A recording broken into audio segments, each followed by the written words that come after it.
All dear students, आज का हमारा सब्जेक्ट है ह्यूमन रिसोर्स मैनेजमेंट, जिसका कोड है MGT 501। असाइनमेंट नंबर 1, जिसकी ड्यू डेट है 2 मई 2025।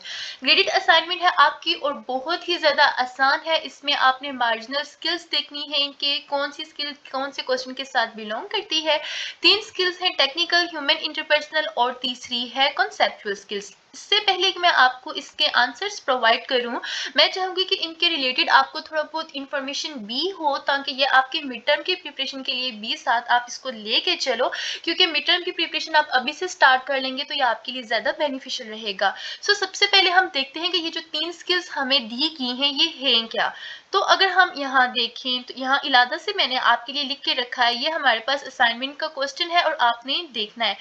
पहले देखें कि स्किल्स सबसे पहली है हमारे पास टेक्निकल स्किल्स। टेक्निकल स्किल्स ये स्किल किसी स्पेसिफिक टास्क या काम को परफॉर्म करने के प्रैक्टिकल एबिलिटी होती है, जिसे कंप्यूटर सिस्टम, टूल्स, मशीन्स या सॉफ्टवेयर को यूज करना। एग्जांपल के तौर पर हम इसमें देख सकते हैं programming, repairing machines using Excel etcetera. अब इसमें मेन हमें क्या बता रहे हैं कि ये ऐसी एक स्किल है जो कि स्पेसिफिक टास्क कौन से जो कि कंप्यूटर से मिलते जुलते हों, जो आपने कंप्यूटर पे परफॉर्म करने हो, ठीक है, या फिर किसी मशीन या सॉफ्टवेयर को यूज करके। यहाँ पर प्रोग्रामिंग डेफिनेटली कंप्यूटर पे होती है, रिपेयरिंग मशीन्स भी कंप्यूटर के थ्रू होती हैं एक्सेस वगैरह को इस्तेमाल करते हुए।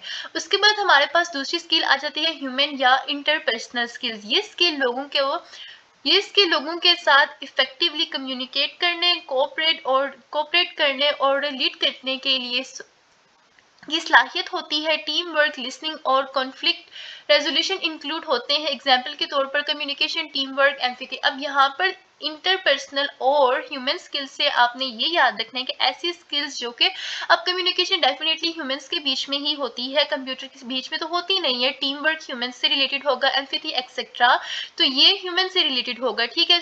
टेक्निकल किससे होगी, कंप्यूटर से रिलेटेड, और इंटरपर्सनल या ह्यूमन स्किल्स डेफिनेटली इंसानों से ही बिलोंग कर रही होगी। और तीसरी है कॉन्सेप्चुअल। अब कॉन्सेप्चुअल से ही आप कॉन्सेप्ट बेस याद रखना है, ठीक है। ये स्किल बिग पिक्चर को समझने, कॉम्प्लेक्स प्रॉब्लम्स एनालाइज करने और लॉन्ग टर्म प्लानिंग करने की एबिलिटी होती है। यानी कि आपके सोचने समझने की सलाहियत वाली जो स्किल होगी वो कौन सी होगी, कॉन्सेप्चुअल स्किल्स, ठीक है। एक स्किल हमने कौन सी देख ली, टेक्निकल स्किल्स जो कि कंप्यूटर के थ्रू हम ठीक करते हैं। दूसरी इंटरपर्सनल होगी जो कि हम दूसरे लोगों के साथ, एक या एक से ज्यादा लोग आपस में मिलके कोई भी काम करें तो वो वाली स्किल होगी हमारी इंटरपर्सनल स्किल्स। और कंसेप्चुअल स्किल्स हमारे अपने दिमाग की सलाहियत, यानी कि स्ट्रेटेजिक थिंकिंग, डिसीजन मेकिंग और इनोवेशन। अब चलते हैं हम आंसर की तरफ। होप सो आपको समझ आ गई होगी। अब यहाँ पर पहली का आंसर है टेक्निकल स्किल। कैसे, mister Ali experience in managing and trouble shooting network system. अब यहाँ पे क्या है, नेटवर्क सिस्टम, ठीक है, including configuring routers, switches and firewalls to ensure optimal network performance and security। अब ये किसके थ्रू करेगा, नेटवर्क सिस्टम है। नेटवर्क सिस्टम किससे रिलेट होगा, हमारे कंप्यूटर के साथ। तो इसका करेक्ट आंसर क्या होगा, टेक्निकल स्किल्स, ठीक है। नेक्स्ट हमारे पास क्वेश्चन है, miss Maida has strong verbal and written communication skills. अब ये कौन सी स्किल आ गई, कम्युनिकेशन स्किल्स। कम्युनिकेशन यानी कि बातचीत करना एक पर्सन का दूसरे के साथ। कम्युनिकेशन स्किल्स हमने कौन सी बताई थी, ह्यूमन या इंटरपर्सनल स्किल। इसके अलावा हमारे पास तीसरा क्वेश्चन है, miss Saima is proficient in programming languages, ठीक है। अब प्रोग्रामिंग लैंग्वेज, प्रोग्रामिंग मैंने बताया था ना किससे होगा, एग्जाम्पल में ही अगर यहाँ पे मैं आपको शो कर सकूं तो किसके साथ था प्रोग्रामिंग, हमारी टेक्निकल स्किल्स के साथ, ठीक है। तो यहाँ पर ये प्रोग्रामिंग का बता रही है तो ये टेक्निकल स्किल होगी, यानी कि कंप्यूटर के ऊपर। उसके बाद miss Zainab can analyse complex situation, ठीक है। अब पहली लाइन ने ही बता दी है इसका आंसर कि एनालाइज करिए कॉम्प्लेक्स सिचुएशंस, यानी कि वो कोई कॉन्सेप्ट बेस्ड अपनी खुद सोचने की सलाहियत के थ्रू वो किसी भी प्रॉब्लम को सोल्व करने की कोशिश कर रही है, तो ये डेफिनेटली कॉन्सेप्चुअल स्किल होगी। उसके अलावा हमारा फिफ्थ है, Mr. Ryan can see the bigger picture, inspire team with a clear vision and guide them through change the uncertainty।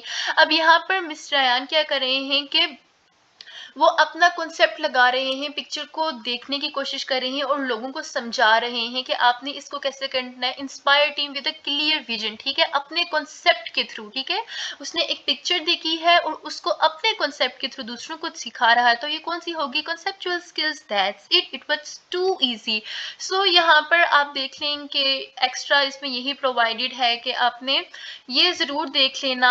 बहुत से स्टूडेंट्स मैंने ऐसे देखे हैं, ये बहुत बड़ी ट्रिक बता रही हूँ, बहुत से स्टूडेंट को नहीं पता कि अक्सर स्टूडेंट को मैंने देखे कि उनके आंसर बिल्कुल करेक्ट होते हैं लेकिन फिर भी उनके जीडीबी या असाइनमेंट में फुल मार्क्स नहीं आते। उसके पीछे की बड़ी वजह यही है कि वो ये जो गाइडेंस होती है ना, इन्हें इग्नोर कर देते हैं, जस्ट आंसर लिखते हैं और अपना फाइल को सबमिट कर देते हैं। तो यहाँ देख लो कि आपने एमएस वर्ड में जब अपनी असाइनमेंट बनानी है तो Times New Roman font style आपने यूज करना है और 12 साइज होना चाहिए। It is advise to compose your solution on LMS interface, ठीक है, यानी कि आपने एमएस वर्ड पे नहीं बनानी है, ठीक है, एमएस वर्ड पे डायरेक्ट जाके नहीं बनानी है। जब आपने एलएमएस को ओपन करेंगे तो एलएमएस पे ही इंटरफेस होगा जिसमें आपने टाइम्स न्यू रोमन फॉन्ट को सिलेक्ट करना है और साइज 12 आपने लिखना है। Use black and blue font styles, I will prefer black also, ठीक है। जब आप ये करते हो तो आपके फुल मार्क्स आते हैं। अगर आप सारा पूरी ही उनकी रिक्वायरमेंट्स को साथ लेके नहीं चलोगे ना तो आप डेफिनेटली मार्क्स आपके कट करते हैं, बेशक आपका आंसर 100% करेक्ट ही क्यों ना हो। सो that's it for today, or must subscribe this channel for your midterm and final term preparation. Also, good luck from me. Allah Hafiz and stay connected.